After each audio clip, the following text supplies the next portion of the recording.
Inilah doa kami yang kami bawa hanya dalam anak Yesus Kristus, Tuhan dan Juru Selamat kami hidup. Haleluya.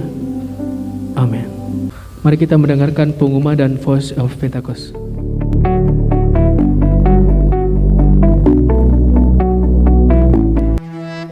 Fellowship WBMCC pada hari Rabu, tanggal 11 Juli 2021, diliburkan.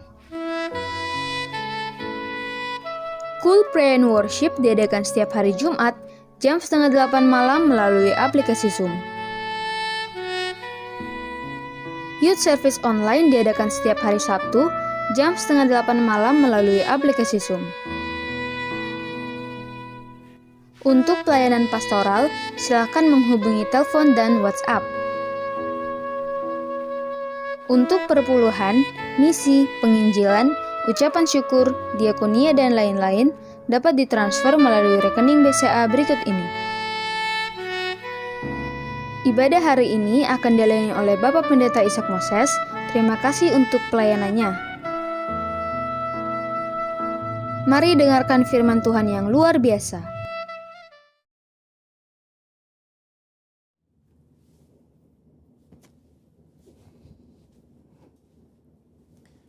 Shalom saudara, saya berdoa kita semua baik dalam lindungan Tuhan. Saat ini kita sedang berada di era postmodernism, di mana salah satu cirinya ialah pendapat pribadi dianggap sebagai hal yang harus diperhatikan dan didengar. Sehingga hal tersebut mendapat tempat prioritas dalam kehidupan seseorang. Apa yang dahulu dipercaya dan diajar sebagai sebuah kebenaran, kini dikritisi dan dipertanyakan. Akibatnya, kebenaran atau fakta menjadi sebuah hal yang relatif, dan orang akan cenderung mengutamakan dan mempercayai apa yang dia ingin percayai menurut perasaan dan keinginan hatinya. Begitu pula jika kita membahas mengenai persoalan gender dan LGBTQ. Hal-hal mengenai moralitas dan seksualitas yang sudah dipegang dan dipahami sejak lama, kini dipertanyakan dan diabaikan serta dianggap sebagai sesuatu yang salah dan tidak relevan. Tentu saja pandangan yang menyatakan bahwa setiap orang benar dan bebas melakukan apa yang ia inginkan menurut keinginan dan perasaannya adalah tidak benar. Nah, Voice of Pentecost hari ini adalah seri pertama dari seri Gender Identity Challenge dan LGBTQ.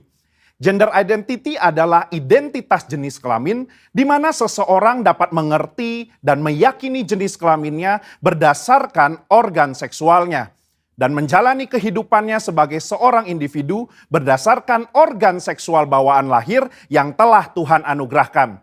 Jika sejak awal penentuan gender identity-nya sudah benar, maka jika terjadi preferensi seksual yang menyimpang seperti LGBTQ dapat ditangani. Namun jika penentuan gender identity-nya sudah salah, maka preferensi seksualnya pun pasti akan jadi salah. Pandangan yang beredar saat ini ialah bahwa seseorang bisa dan berhak untuk menentukan gender identity-nya sendiri. Bukan berdasarkan organ reproduksi seksualnya, namun berdasarkan perasaan dan keinginan sendiri.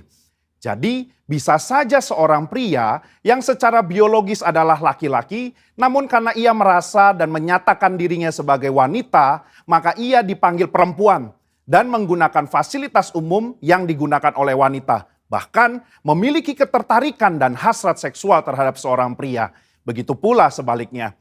Pandangan ini telah diterima luas dan dilindungi di berbagai negara.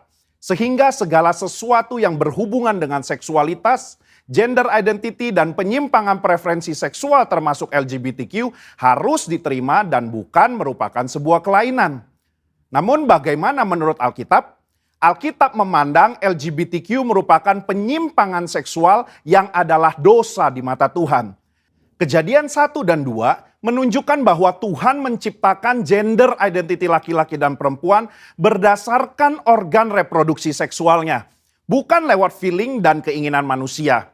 Kata laki-laki dan perempuan di Kejadian 1 ayat 26 sampai 28 merujuk kepada organ seksual yang mereka miliki secara biologis.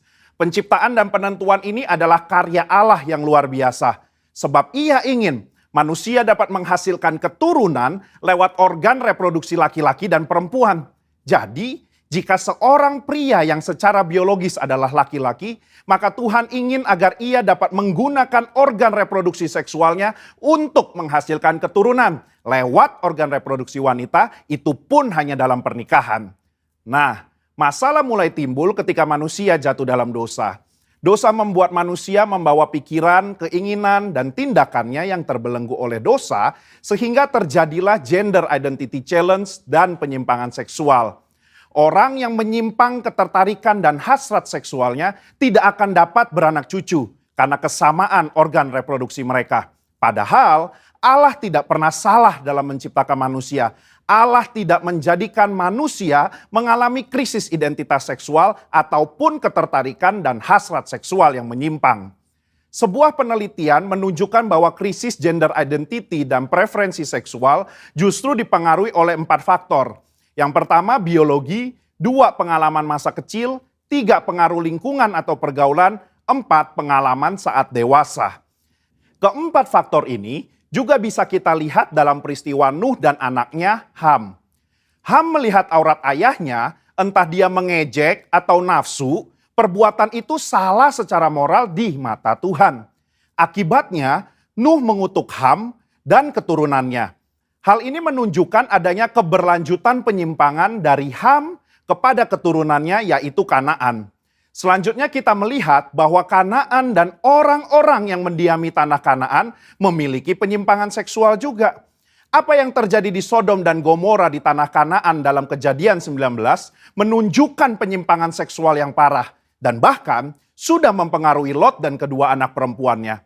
Lot menganggap hal wajar untuk memberikan kedua anak perempuannya untuk dipergunakan secara seksual oleh kerumunan massa. Dan kelak di dalam pelarian mereka, kedua anak perempuannya pun menganggap normal untuk memiliki anak dari ayah mereka sendiri. Yang akhirnya menghasilkan bangsa Moab dan Amon yang juga akan dihukum Tuhan karena kejahatan yang bangsa ini lakukan. Kesimpulannya, gender identity merupakan hal yang penting dalam diri seseorang. Di mana gender identity tidak ditentukan lewat perasaan dan keinginan hati, melainkan lewat organ reproduksi seksual yang telah Tuhan berikan saat seseorang dilahirkan. Tidak ada orang yang lahir dengan keadaan atau hasrat seksual menyimpang seperti LGBTQ. Seolah-olah Tuhan telah membuatnya demikian. Tuhan tidak pernah salah di dalam menciptakan manusia. Justru dosalah yang membuat manusia membawa pikiran, keinginan, dan tindakannya pada keputusan yang salah. Maka dari itu, diperlukan kemampuan dan keputusan yang tegas dalam memahami dan meyakini gender identity seseorang sedari awal kehidupannya. Sehingga di kemudian hari, ia tidak masuk dalam penyimpangan seksual seperti LGBTQ. Saudara, untuk penjelasan lengkapnya dari tim teologi kami, silakan klik link yang ada di atas atau scan QR Code yang tersedia. Salam integritas, Tuhan Yesus memberkati.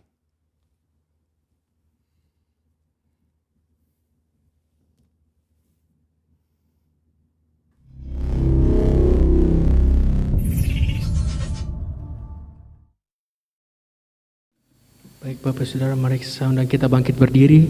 Mari kita memuji Tuhan pada hari ini. Mari bertepuk tangan buat Tuhan kita. Kami bersyukur.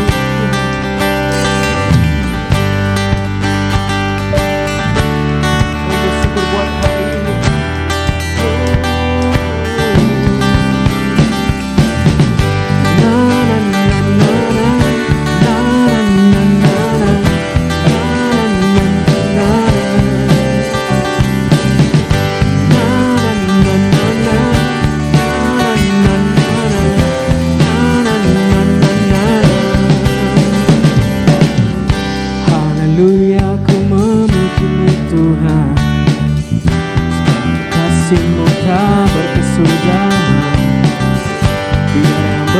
Memuji Sang Raja di atas gunung dan di dalam samudra. Tanganku ku angkat padamu, bersyukuri rahmat yang Kau beri. Kakiku melompat bagimu, sebab namamu baru setiap hari.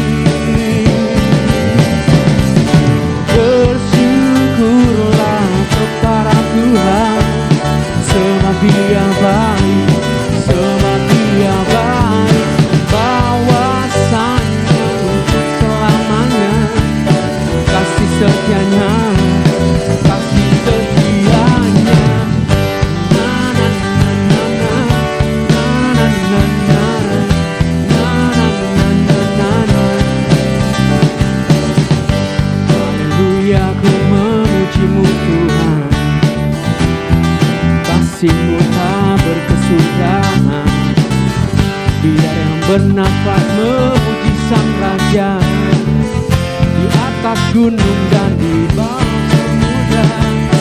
Tanganku ku angkat bagi bersyukuri rahmat yang Kau beri. Kakiku melompat bagimu, sebab namamu baru setiap pagi. Katakan bersyukurlah, bersyukurlah kepada Tuhan, sebab Dia baik, sebab Dia baik. Bahwasanya untuk selamanya, kasih setianya, kasih setianya. Bersyukurlah kepada Tuhan, sebab Dia baik, sebab Dia baik. Bahwasanya untuk selamanya. Katakan sekali lagi, bersyukurlah kepada Tuhan, bersyukurlah kepada Tuhan. Oh, sebab Dia baik, bahwasanya untuk selamanya, kasih setianya, kasih setianya.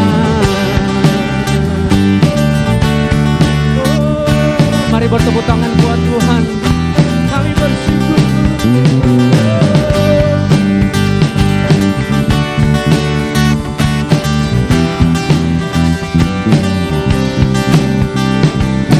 Tanganku ku angkat bagi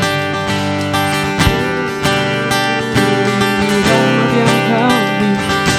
Kakiku melompat bagimu, sebab namamu baru setiap pagi. Angkat tanganmu, katakan bersyukurlah, bersyukurlah, sebab Dia baik.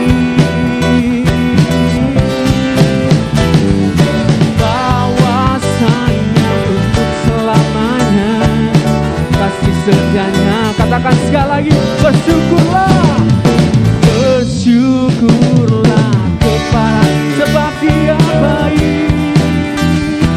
Oh, bahwasanya untuk selamanya, kasih setianya, kasih setianya. Na na na na na na na na na na na.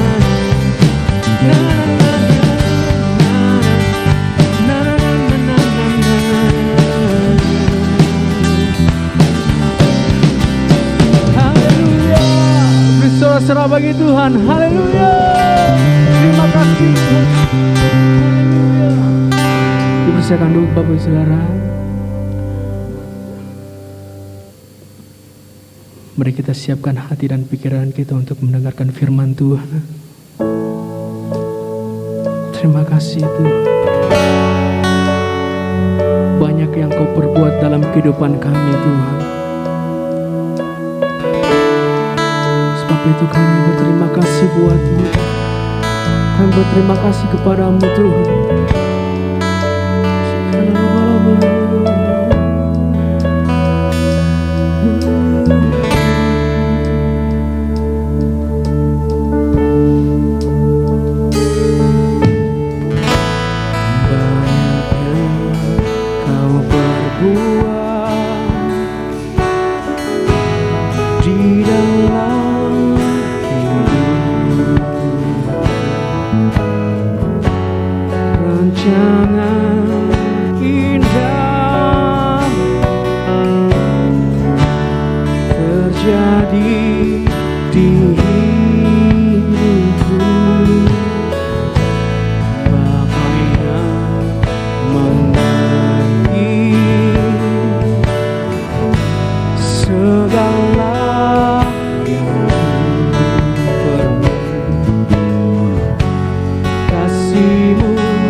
dalam hidupku,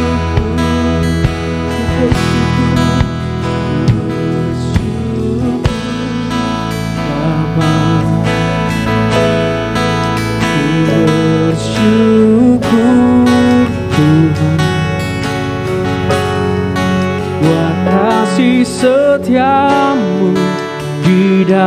dalam hidupku. Ku bersyukur kepadamu.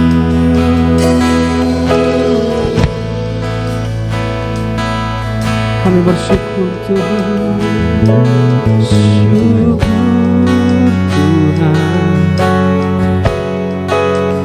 kasih setiamu di dalam hidupku.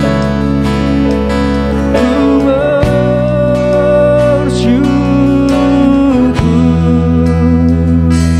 Tuhan. Mari sama-sama kita angkat lagu pujian ini, Bapak Ibu Saudara, dimanapun kita berada.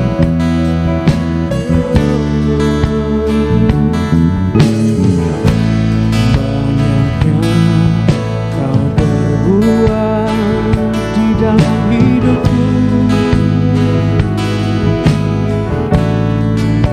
rencanamu indahmu terjadi di hidup. Katakan Bapa yang mengerti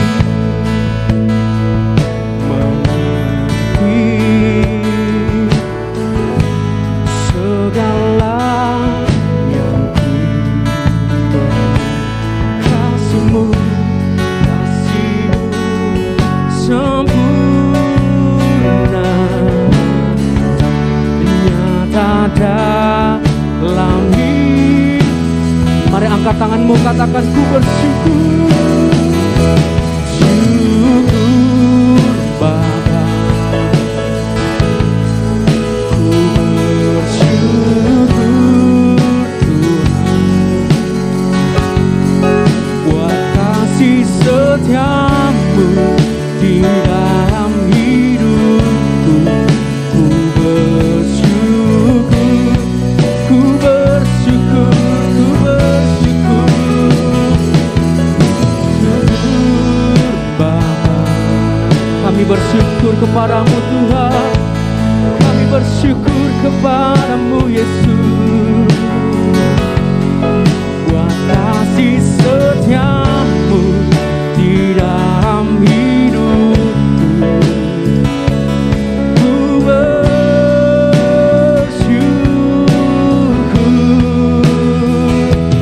Tuhan. Oh, kami bersyukur kepadamu Yesus Tuhan. Oh, kami bersyukur.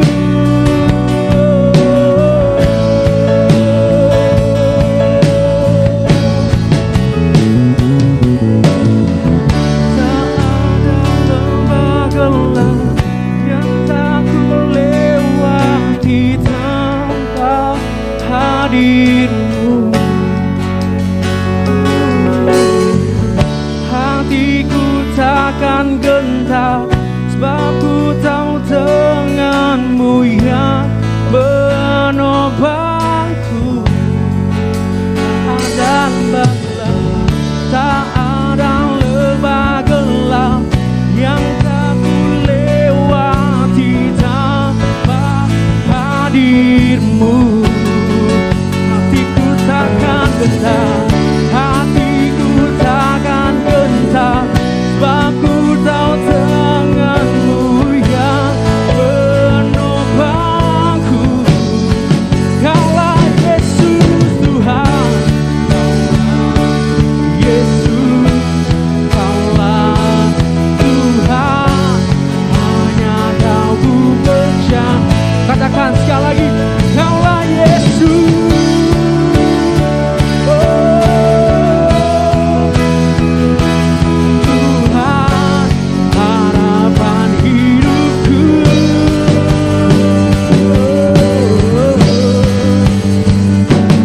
Syukur Bapa.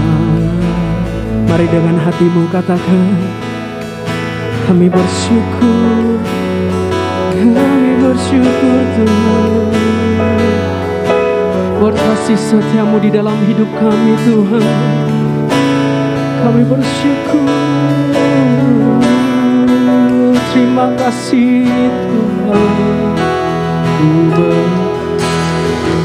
Mari Bapak Ibu Saudara, angkat suaramu, katakan ku bersyukur Tuhan. Oh, buat kasih setiamu di dalam hidupku. Ku bersyukur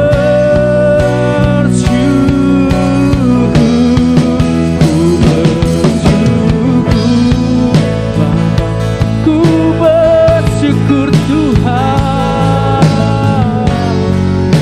Oh, buat kasih setiamu di dalam hidupku. Ku bersyukur Tuhan. Oh.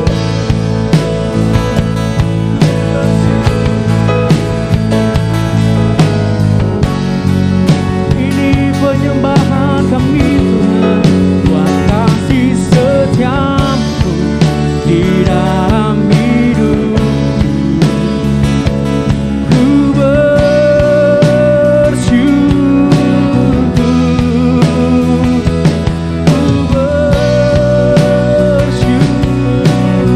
katakan sekali lagi, ku bersyukur, ku bersyukur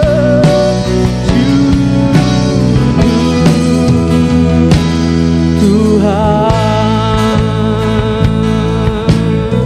Beri kemuliaan bagi Tuhan. Tepuk tangan, mari bertepuk tangan buat Tuhan. Haleluya. Oh, kami bersyukur Tuhan. Yesus Tuhan. Mari sembah Tuhan Bapak Ibu Saudara. Mari sembah Tuhan. Kami sembah Engkau. Kami tinggikan namamu Tuhan Yesus. Haleluya, haleluya. Glory bagimu Tuhan Yesus. Haleluya.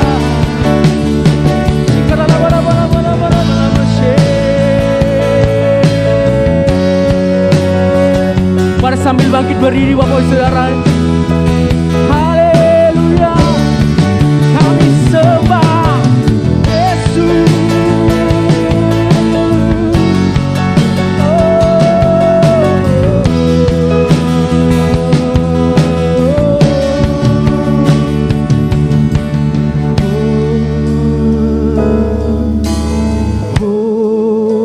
Hosana in the highest. Let our King live. Hosana, Hosana. Mari dengan imanmu katakan Hosana. Hosana in the highest. Let our King be lifted up.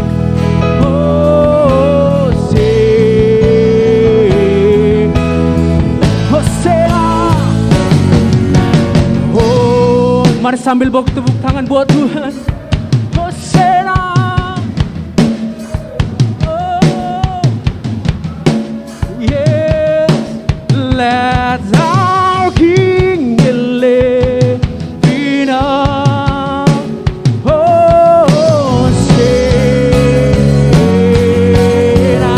Hosana to the King. Hosana in the highest.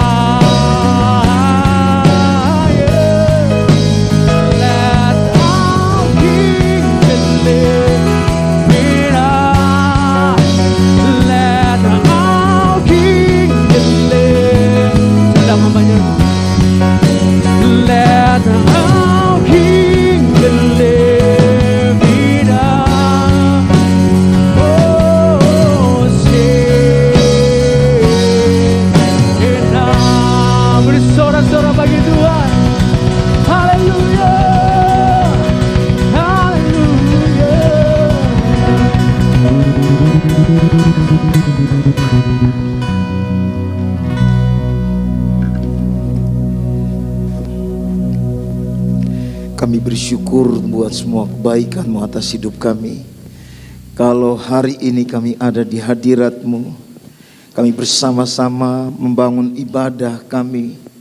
Satu hal yang kami mengerti, bahwa kami ketika menghadap Tuhan, mencari Tuhan sungguh-sungguh, kami pasti akan menemukan Tuhan.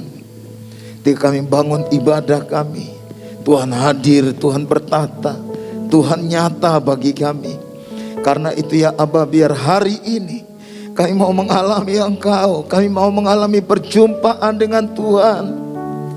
Kami mau lihat kemuliaan-Mu dinyatakan bagi kami.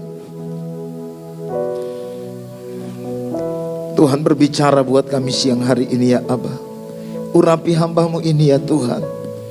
Biar apa yang Tuhan mau kami dengarkan bersama, kami boleh mengerti, dibuat mengerti, sehingga menghadapi keadaan yang sedang kami alami hari-hari ini, kami tahu sikap yang benar terhadap Tuhan yang harus kami bangun. Berbicara buat kami ya Aba, sebab kami siap mendengarkannya. Dalam nama Tuhan Yesus, haleluya, haleluya. Mari yang siap dengarkan firman Tuhan, sama-sama katakan amin, amin. Berikan tepuk tangan yang meriah buat Tuhan Yesus. Baik Bapak Ibu Saudara, kita ada hari ini dalam ibadah yang terbatas. Kita sedang ada di waktu di mana PPKM sedang dilaksanakan. Sebabnya saya percaya bahwa ada rancangan Tuhan yang sedang Tuhan terus bicara buat kita selama masa-masa COVID ini. Yang paham bilang amin. Amin. Saudara percaya bahwa ada banyak hal yang sebetulnya Tuhan sedang ajarkan kepada kita di masa ini. Nah itu sebabnya kalau minggu lalu kita dengarkan pesan berkaitan dengan asumsi dari teks perjanjian baru, saya mau ajak kita hari ini lihat sebuah kasus dari teks perjanjian lama. Hari ini tema yang saya akan bicarakan yaitu perihal mencobai Tuhan. Kemarin dalam pesan minggu lalu, saudara pasti masih ingat. Jadi yang Tuhan mau atau yang Alkitab bicarakan atau yang Tuhan inginkan dalam menghadapi setiap masalah apapun, kita harus memandang itu sebagai sesuatu yang menggembirakan atau sesuatu yang menyenangkan. Mengapa itu menyenangkan? Karena ketika kita berpikir benar seperti yang Allah mau, maka yang akan hadir yaitu kita paham sementara kita sedang menghadapi ujian cobaan, Tuhan sedang ajar kita di sana. Tuhan sedang buat kita sadar. Sehingga ketika kita mulai belajar dan kita sadar akan perkara itu, iman kita diuji. Pada akhirnya membuahkan yang disebut dengan tahan uji, ketekunan. Nah hari ini mari kita baca bagian firman Tuhan dari Keluaran pasal yang ke-17. Saya ajak kita baca sama-sama bagian ayat ini. Ayat 1 sampai ayat yang ke-7. Perhatikan kata-kata yang saya buat dengan huruf tebal atau huruf kapital. Karena itu hal-hal yang penting atau frasa yang penting yang perlu diperhatikan. Kemudian berangkatlah segenap jemaat Israel dari padang gurun Sin. Berjalan dari tempat persinggahan ke tempat persinggahan sesuai dengan titah Tuhan. Lalu berkemahlah mereka di Rafidim, tetapi di sana tidak ada air untuk diminum bangsa itu. Ayat 2, silakan Bapak Ibu Saudara baca.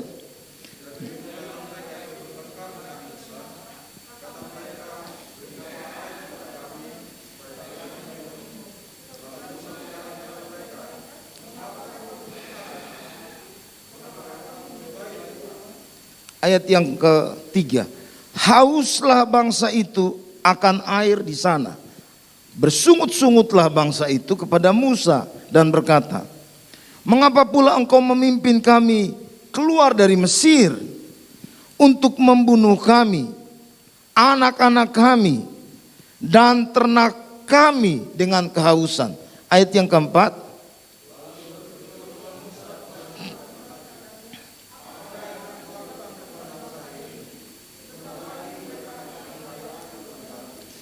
Ayat 5.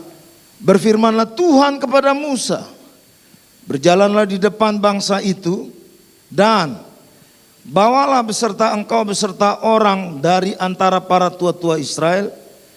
Bawalah juga di tanganmu tongkatmu yang kau pakai memukul sungai Nil, dan pergilah. Ayat yang ke-6.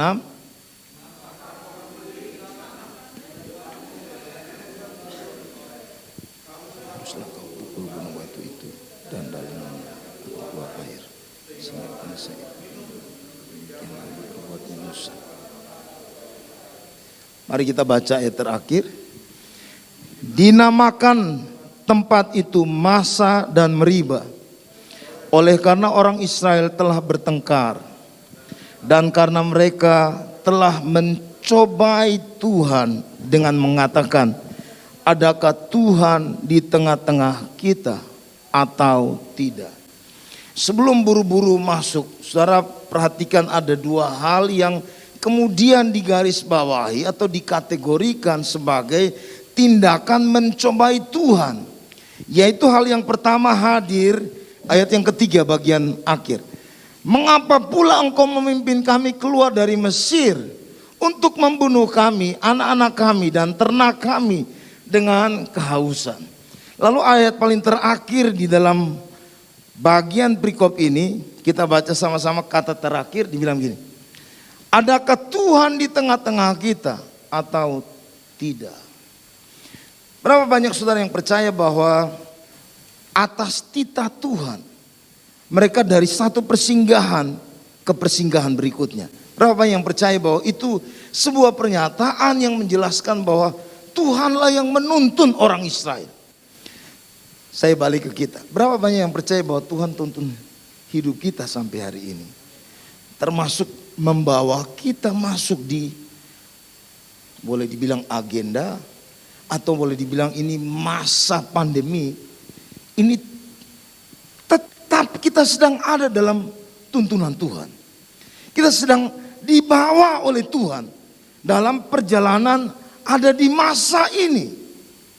Saya mau ajak kita untuk sama-sama pelajari reaksi orang Israel, ya, reaksi orang Israel yang kemudian disebutkan sebagai mencobai Tuhan. Saya berdoa biar tidak ada di tengah-tengah kita yang akhirnya salah bersikap sehingga kita masuk dalam kategori mencobai Tuhan. Amin. Kalau minggu lalu kita diajar untuk bersuka cita dalam segala keadaan, hari ini ada sebuah contoh real dalam teks PL untuk memberikan gambaran bahwa orang-orang percaya atau orang yang mengikuti Allah mungkin saja bisa bereaksi yang salah. Nah, karena itu Bapak Ibu Saudara, saya mau maju tunjukkan kepada Bapak Ibu, lihat garis besar dari bagian teks ini. Nah, di dalam cerita ini, di pendahuluannya itu menjelaskan perjalanan bangsa Israel mulai dari padang gurun Sin. Kenapa ini harus digarisbawahi? Karena hal mencobai Tuhan ini ada 2 kali berturut-turut. Itu dilakukan di tempat yang kemudian dinamai Meriba. Amin. Bapak Ibu Saudara tangkap ya.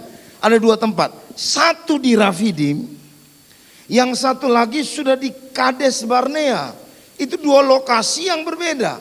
Di Rafidim itu tempat yang berdekatan dengan, masih dekat dengan yang disebut Elim, ya, Mara. Lalu kemudian mereka ketemu Elim, lalu maju lagi Bapak Ibu Saudara.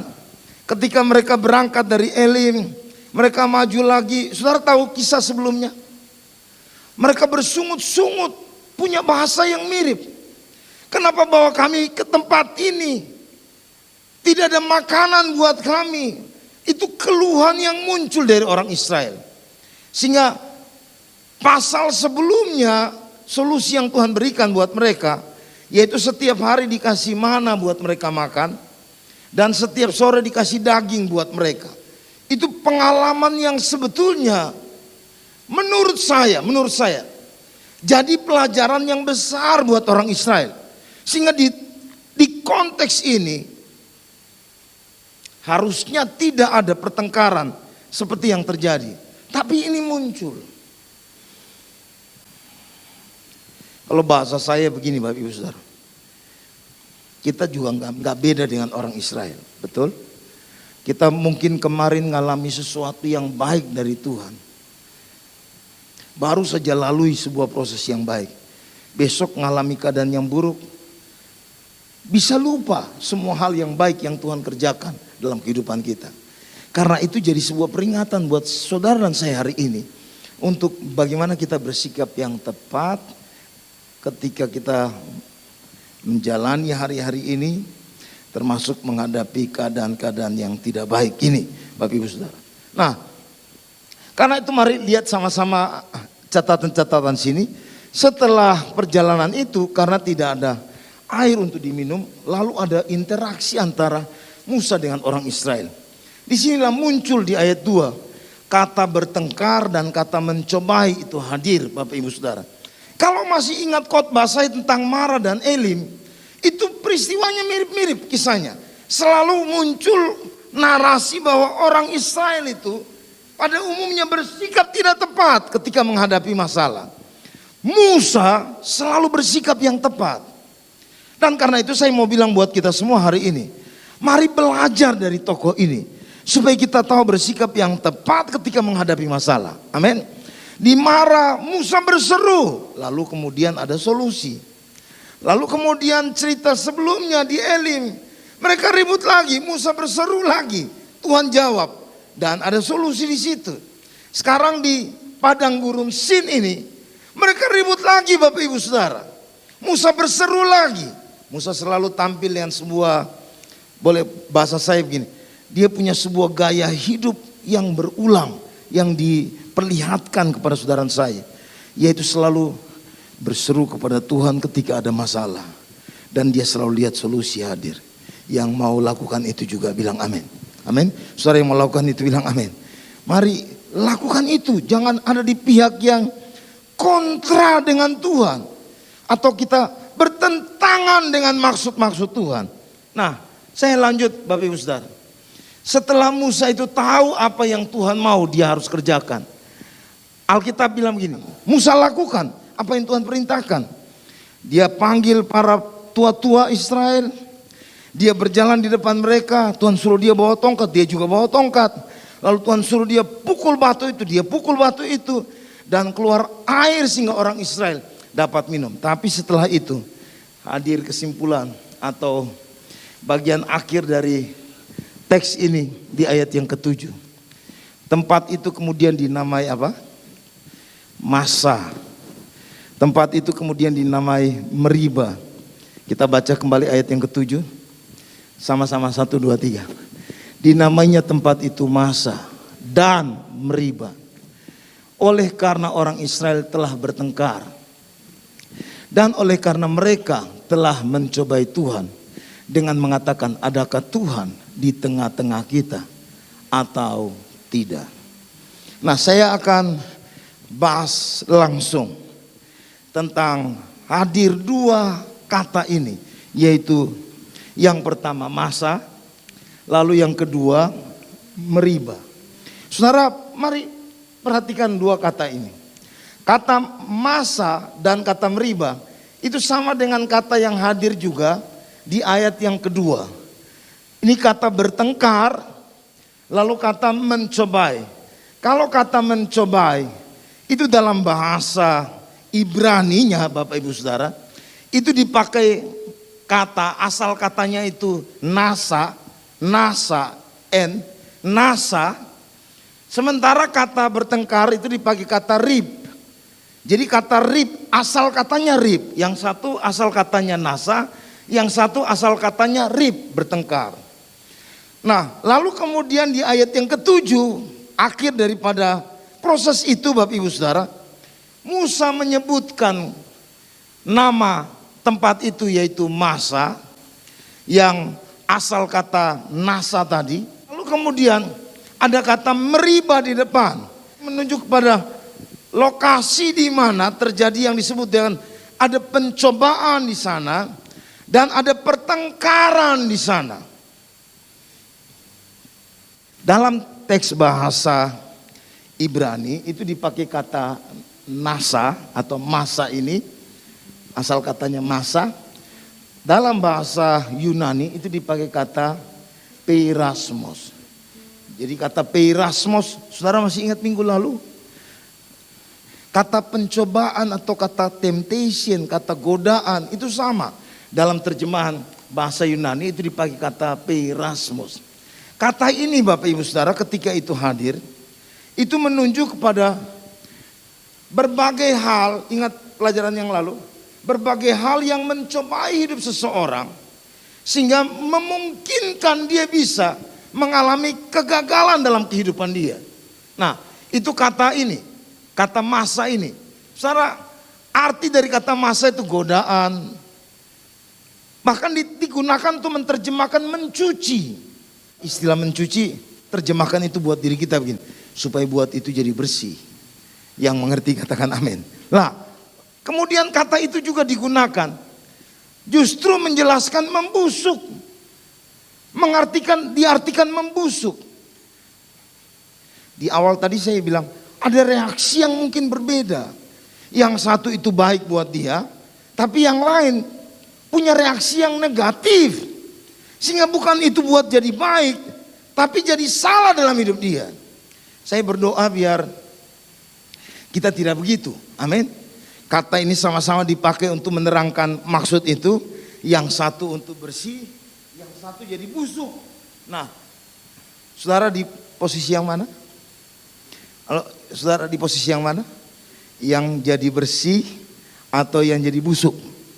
Kata ini juga Bapak Ibu Saudara digunakan untuk menerangkan mengintimidasi. Jadi artinya ada sebuah keadaan yang memang itu bisa membuat hati seseorang tidak tenang hidupnya. Sehingga mari lihat ada beberapa bagian ayat di bawah yang saya coba lihatkan buat kita dua sisi ini. Yang pertama kita baca Yosua 14 ayat 8. Sama-sama, 1, 2, 3. Sedang saudara-saudaraku yang bersama-sama pergi ke sana dengan aku membuat tawar hati bangsa itu. Aku tetap mengikuti Tuhan Allahku dengan apa? Sepenuh hati. Saudara bisa tebak ini bahasa siapa? Ya, Bapak Ibu Saudara. Nah, orang-orang Israel mereka menjadi tawar hati. Kata tawar hati yang di sini itu dipakai kata yang sama, yaitu kata masa yang kita sebut. Jadi kata ini, kata membuat tawar hati adalah kata yang sama yang dipakai oleh penulis Alkitab, yaitu Musa di dalam Keluaran pasal 17 ayat yang ke-7 atau ayat yang kedua tadi, Bapak Ibu Saudara. Nah, kalau mau kasih contoh Bapak Ibu Saudara, ada banyak keadaan yang bisa membuat orang jadi tawar hati. Tapi kalau hari ini kita lalai untuk mengidentifikasi bahwa kita ternyata sudah terjebak di tempat yang disebut dengan marah itu, saya berdoa biar kita berubah. Yang tangkap maksud saya bilang amin. Amin. Ada banyak keadaan yang bisa membuat saudara menjadi tawar hati. Perhatikan, kalau kita membiarkan itu, kita udah sama dengan mengizinkan keadaan seperti di Mara itu terjadi dalam kehidupan saudara dan saya. Bagian yang saya ingin sampaikan justru yang sebaliknya. Kita baca 1 Korintus 10 ayat 13. Pencobaan-pencobaan yang kamu alami, ini kata yang sama yang dipakai. Dalam teks PB Greka dipakai kata peirasmos. Kalau lihat teks PL maka kata yang sama hadir, yaitu kata masa itu Bapak Ibu Saudara. Pencobaan yang kamu alami adalah apa? Pencobaan biasa. Sama-sama bilang pencobaan biasa. Amin. Terus dibilang gini, yang tidak melebihi kekuatan manusia. Kita paling hafal ayat ini bahkan. Dibilang pertama tidak melebihi kekuatan manusia. Yang kedua, sisi yang lain Allah setia. Karena itu tidak membiarkan kamu dicobai melampaui kekuatanmu. Yang percaya katakan amin. Artinya selama proses ini masih berlangsung, berarti kategorinya masih bisa kita tanggung. Saudara, tangkap bahasa saya ini. Selama proses pandemi ini masih berjalan sampai hari ini, berarti batasannya dari teks ayat ini, kita masih bisa nanggung itu. Karena tidak mungkin Tuhan biarkan kita mengalami keadaan yang sudah diambang batas, kita tidak bisa nanggung. Lalu kemudian dibilang gini, pada waktu kamu dicobai, Ia akan memberikan apa? Jalan keluar sehingga kamu dapat menanggungnya. Saya suka sekali dengan pernyataan firman Tuhan ini, Bapak Ibu Saudara. Artinya hari ini bilang buat saudara saya, dari catatan ayat ini, kalau pandemi ini masih diizinkan, artinya bahwa kita masih bisa menanggung. Amin. Kalau pandemi ini masih terus berlangsung, kita pasti akan lihat kesetiaan Tuhan dinyatakan buat kita. Dia pasti akan memberikan jalan keluar sehingga kita bisa menanggungnya. Yang percaya katakan amin. Kemarin Makassar, Sulawesi Selatan sudah mencapai angka berapa? 500-an per hari. Ya, saudara, 500 per hari. DKI Jakarta saya nggak lihat data kemarin, tapi 5.000-an tetap di atas itu. Betul ya Pak? Hah? 10.000. 10.000 dalam satu hari. Waduh, luar biasa. Sementara Indonesia 35.000. Jadi satu Indonesia itu dalam sehari 35.000. Kita mulai menerima bantuan dari Singapura, dari Australia untuk bisa menolong ya, tindakan daripada pemerintah untuk bagaimana mengatasi masalah ini. Saya percaya. Saya baca pesan itu, Bapak Ibu Saudara, baca pesan itu saya bilang begini. Oh, ada yang bilang, terima kasih buat Pak Menko, karena Pak Menko ada bantuan dari Singapura. Tapi saya waktu baca itu saya cuma bilang begini, loh ini semua gambaran bahwa masih dalam batas-batas yang bisa ditanggung. Sehingga kita percaya keadaan-keadaan yang sekarang ini kita hadapi, sikap yang tepat yang harus kita buat. Jangan bersungut-sungut seperti orang Israel. Jangan mempertanyakan kenapa Tuhan izinkan kita ada di musim ini. Karena kalau kita lakukan itu, kita sedang lakukan seperti orang-orang Israel ketika mereka di masa dan di Meriba itu. Apalagi bahkan mempertanyakan apa Tuhan ada atau tidak. Kalau ada yang seperti itu, saudara segera berbalik kepada Tuhan. Minta Tuhan pulihkan hidupmu, buka matamu untuk melihat bahwa Tuhan itu ada di setiap musim. Yang percaya tepuk tangan buat Tuhan Yesus. Saya seperti yang saya bilang, nanti minggu depan baru saya mau bahas dalam tentang perihal dua sisi tadi, yaitu menolak jalan Tuhan, bahkan mempertanyakan keberadaan Tuhan. Tapi hari ini saya mau expose dua kata ini tentang masa dan Meriba ini untuk menjadi jelas dalam pemahaman perspektif kita dalam perjalanan hidup sehari-hari. Sehingga jangan, kita kadang-kadang kan suka bilang orang Israel kok kayak begitu sih di masa Meriba. Padahal kita setiap kali ada di masa Meriba. Tiap kali kita bereaksi salah seperti itu. Dan tanpa sadar kita nggak paham bahwa loh saya sedang melakukan sama seperti itu. Yang di masa dan di Meriba itu. Nah mari lihat tentang Meriba. Kata Meriba ini Bapak Ibu Saudara, ya Meriva, bisa dibaca ini Meriva, bukan Meriba, karena tidak ada titik dages di situ. Lalu dalam bahasa Yunani, Bapak Ibu Saudara, dipakai kata loi doresis. Loi doresis. Kata ini juga menerangkan tentang pertengkaran, Bapak Ibu Saudara. Perselisihan. Saya masuk di kesimpulan dulu baru saya baca ayat ini. Saudara baca kesimpulannya. Sama-sama baca 1, 2, 3.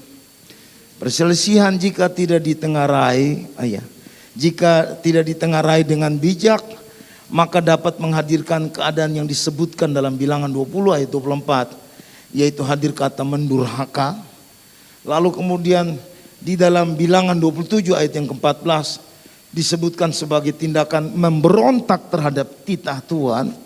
Lalu kemudian dalam Mazmur 106 ayat 32 itu dihubungkan dengan mencelakakan orang lain.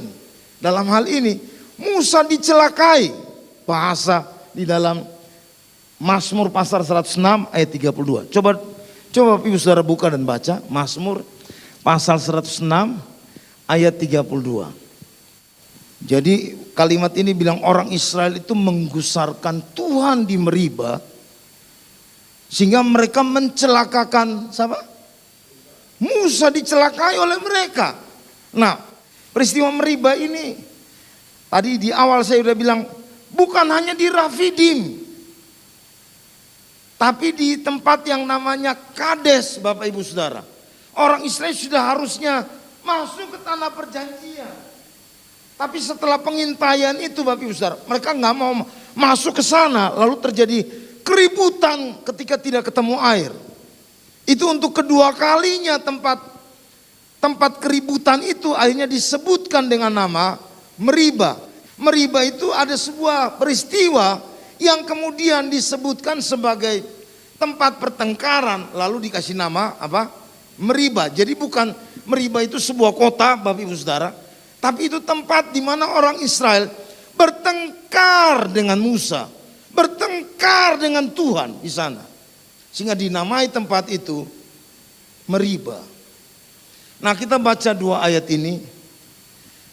Bilangan 27 ayat 14. Karena pada waktu perbantahan umat itu di padang gurun Sin, kamu berdua telah memberontak terhadap titahku untuk menyatakan kekudusanku di depan mata mereka.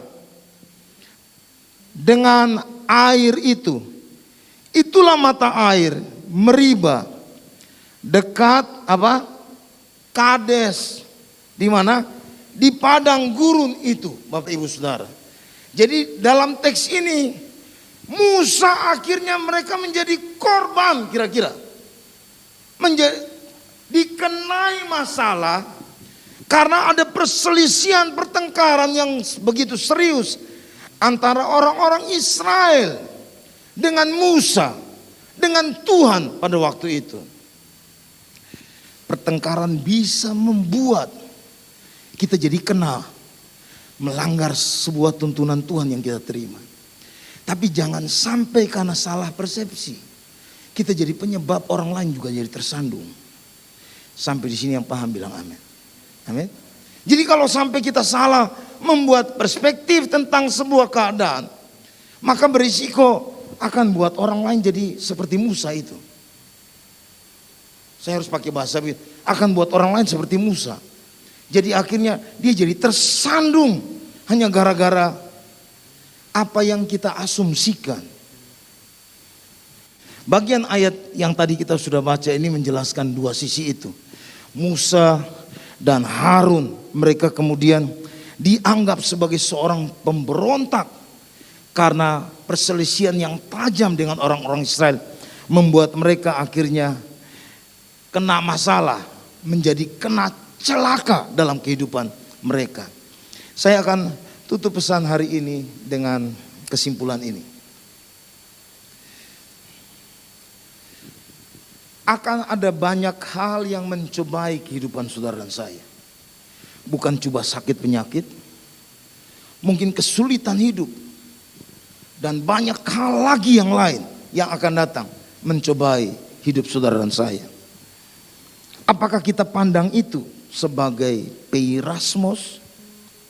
Kita pandang itu sebagai yang disebut dengan nasa atau kemudian disebut masa itu. Kita pandang itu sebagai sebuah cobaan yang untuk membuat kita menjadi bersih. Seperti orang yang dicuci. Membuat kita jadi orang yang murni. Atau sebaliknya. Kemudian itu menjadi alasan pertengkaran kita. Keributan kita.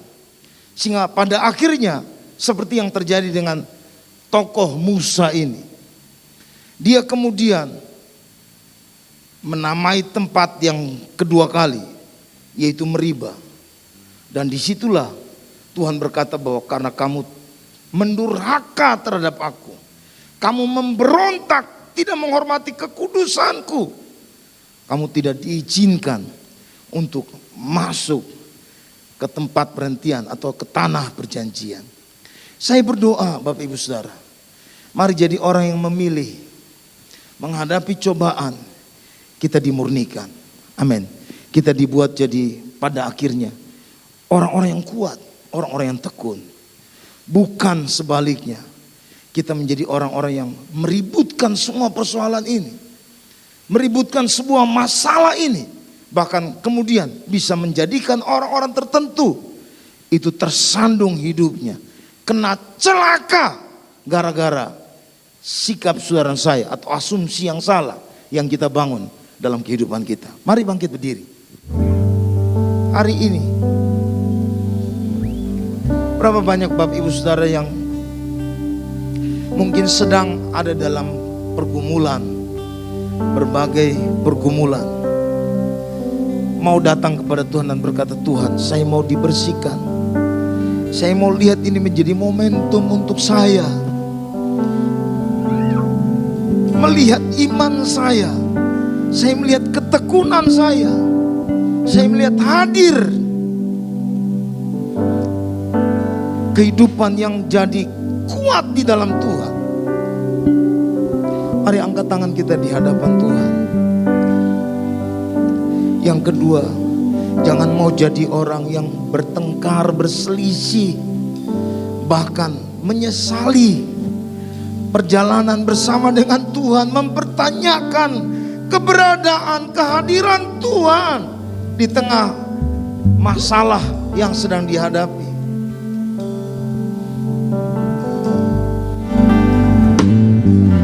Mari angkat tangan. Ku mau mengikuti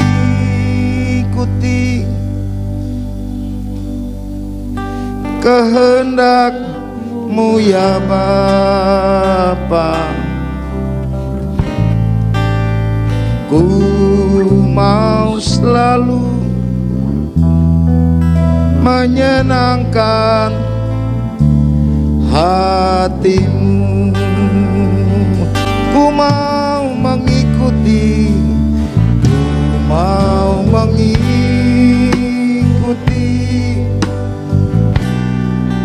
kehendak-Mu ya Bapa. Ku mau selalu, ku mau selalu menyenangkan hati-Mu. Hamba-Mu berdoa dalam nama Tuhan Yesus, di tengah kesukaran, kesulitan yang dihadapi, kami percaya Tuhan pasti akan datang menolong setiap kami.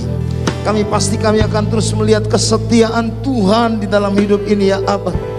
Tuhan, kalau sampai hari ini Tuhan jagai kami, Allah yang sama akan terus mengerjakan itu ke depan dalam nama Yesus.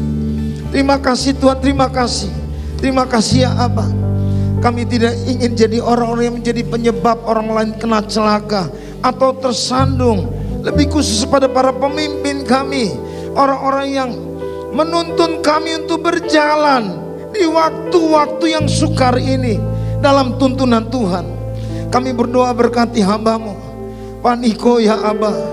Tuhan, Engkau yang berbicara kepada hamba-Mu, Tuhan juga akan meneguhkan setiap perkataan hamba-Mu itu ya Abah, di dalam nama Yesus. Tuhan juga yang akan membuat segalanya, di mana kami melihat kemuliaan-Mu dinyatakan, kekudusan-Mu dinyatakan. Terima kasih Tuhan, terima kasih. Berkati kami semua hari ini, bahkan sepanjang minggu yang akan kami jalani. Berkati seluruh jemaat GBMCC yang sedang ada di rumah-rumah. Tuhan memberkati dalam nama Yesus. Yang sedang membangun ibadah mereka, Tuhan berkati. Keluarga demi keluarga diberkati dalam nama Yesus. Dijagai, dilindungi, dipelihara di masa ini ya Abah. Sehingga kami akan keluar dengan kesaksian bagaimana Tuhan membuat kami menjadi penonton, bahkan meluputkan kami dari semua bencana yang sedang terjadi ini. Di dalam nama Tuhan Yesus Kristus kami berdoa dan mengucap syukur. Haleluya, haleluya. Mari sama-sama katakan amin. Berikan tepuk tangan yang paling meriah buat Tuhan Yesus.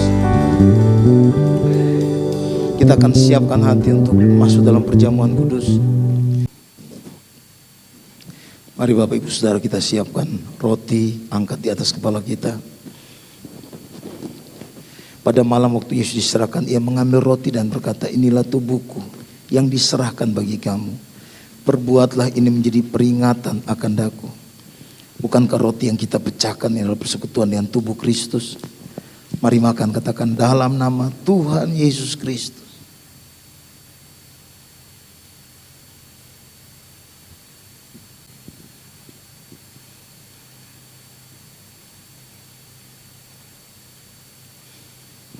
Mari angkat anggur di atas kepala kita. Demikian juga ia mengambil cawan sudah makan dan berkata, cawan ini adalah perjanjian baru yang dimeteraikan oleh darahku. Perbuatlah ini setiap kali kamu meminumnya menjadi peringatan akan daku. Bukankah cawan pengucapan syukur yang atasnya kita ucapkan syukur adalah persekutuan dengan darah Kristus? Mari minum, katakan dalam nama Tuhan Yesus Kristus.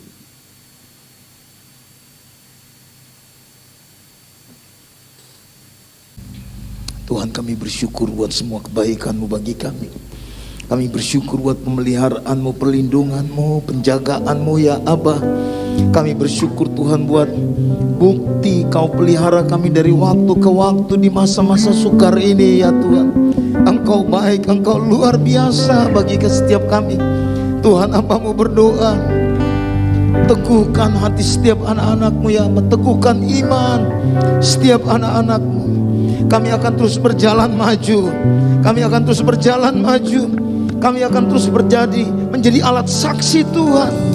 Bahkan kami mau berdiri untuk menyelesaikan amanat agung Tuhan Yesus Kristus. Tuhan, terima kasih ya Abah, terima kasih. Oh baik bagi kami ya Abah. Terima kasih Tuhan, terima kasih. Terima kasih Yesusku. Terima kasih Yesusku. Puji syukur hanya bagi Tuhanku. Terima kasih Yesusku. Terima kasih Yesusku. Puji syukur hanya bagi Tuhanku. Puji syukur, puji syukur hanya bagi Tuhanku. Puji syukur hanya bagi Tuhanku.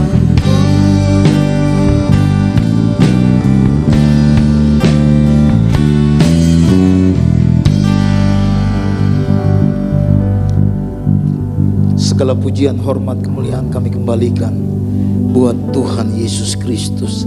Dalam nama Yesus, sama-sama katakan amin. Kita berikan tepuk tangan buat Tuhan Yesus.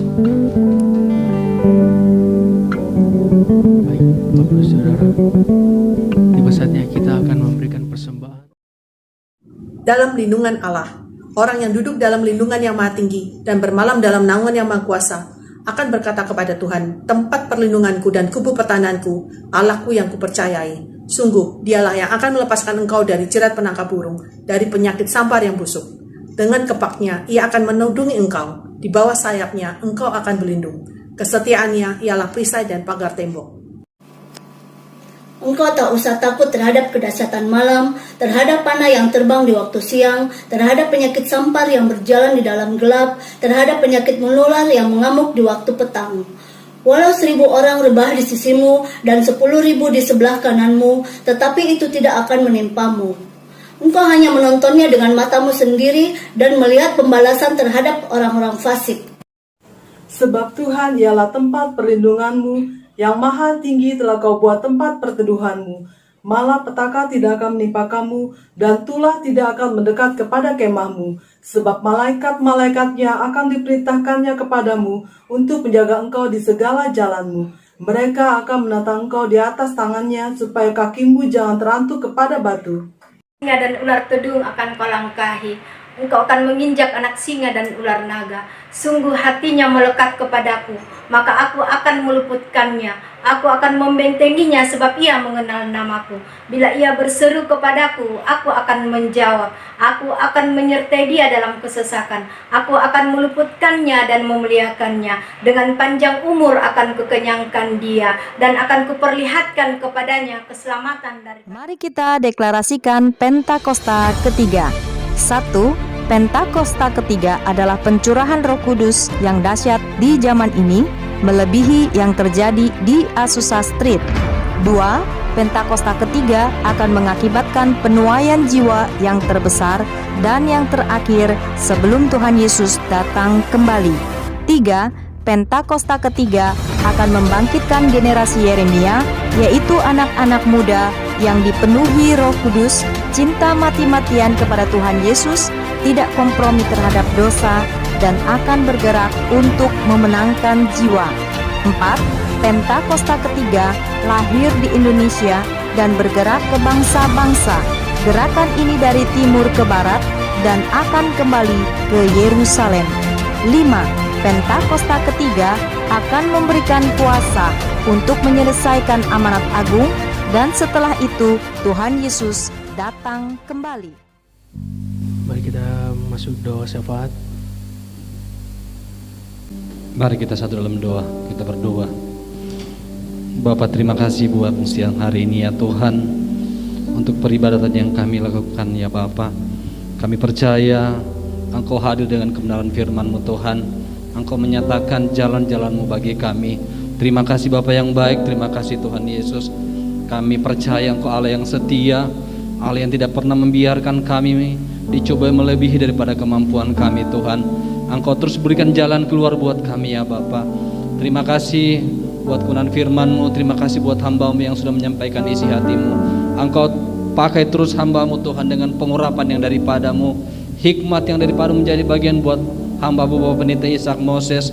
Di dalam nama Tuhan Yesus, Engkau berkati keluarganya Tuhan, Engkau berkati pelayanan dikerjakannya Bapa. Di dalam nama Tuhan Yesus. Terima kasih Bapa yang baik. Engkau juga memberkati hamba-hamba yang sudah mengambil bagian pada siang hari ini. Buat worship leader, buat pemain musik Tuhan, Engkau pakai dengan luar biasa. Engkau berkati mereka Tuhan, apapun yang mereka kerjakan, yang mereka usahakan, yang mereka cita-citakan, Engkau berkati di dalam nama Yesus Tuhan. Terima kasih Bapa yang baik, terima kasih. Engkau juga memberkati kami yang ada di tempat ini Tuhan. Engkau juga memberkati umat-Mu yang ada di rumah-rumah Tuhan, yang bersama-sama dengan kami menaikkan pujian penyembahan kepada Engkau Tuhan. Terima kasih Bapa yang baik, terima kasih Tuhan Yesus. Kami juga berdoa buat bangsa dan negara kami, buat pemerintah kami Tuhan. Engkau berkati pemimpin-pemimpin kami, mulai dari pusat Bapak Presiden, Engkau urapi, Engkau berikan hikmat-Mu Tuhan, sehingga setiap keputusan yang diambil, setiap kebijaksanaan dikeluarkan sungguh-sungguh bersumber daripada-Mu Tuhan, dan itu mendatangkan kebaikan bagi bangsa dan negara kami ya Tuhan. Semua aparat keamanan yang bertugas, TNI Polri, Engkau berkati di dalam nama Yesus Tuhan. Terima kasih Bapa yang baik. Kami juga berdoa buat tenaga kesehatan Tuhan, semua yang terlibat dalam upaya Tuhan untuk mencegah penyebaran daripada COVID-19 ini Tuhan. Engkau proteksi mereka dengan kasih setia-Mu Tuhan. Engkau tolong, Engkau lindungi di dalam nama Yesus Tuhan. Terima kasih Bapa yang baik, terima kasih Tuhan Yesus.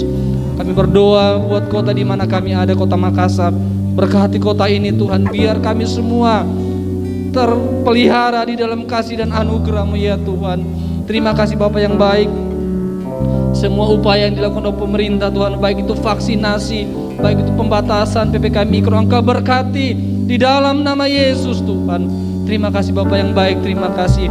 Umat-Mu dimanapun mereka berada Tuhan, dalam berbagai pergumulan, dalam berbagai kerinduan Tuhan, Engkau hadir menyatakan kasih-Mu, Engkau menyatakan pertolongan-Mu, Engkau menyatakan jalan keluar buat anak-anak-Mu Tuhan, di dalam nama Tuhan Yesus. Terima kasih Bapa yang baik, terima kasih Tuhan Yesus. Kami bersyukur di siang hari ini Tuhan, oleh karena kehadiran-Mu mengubahkan kehidupan kami, menolong kami, terlebih Engkau memberkati kami. Terpuji nama-Mu di dalam nama Tuhan Yesus. Haleluya. Amin. Mari bangkit berdiri. Kita akan akhiri ibadah pada siang hari ini. Angkat dua tanganmu. Arahkan hati buat Tuhan dan terima berkat Tuhan. Tuhan menyertai engkau dan melindungi engkau. Tuhan menyinari wajahnya dan beri engkau kasih karunia.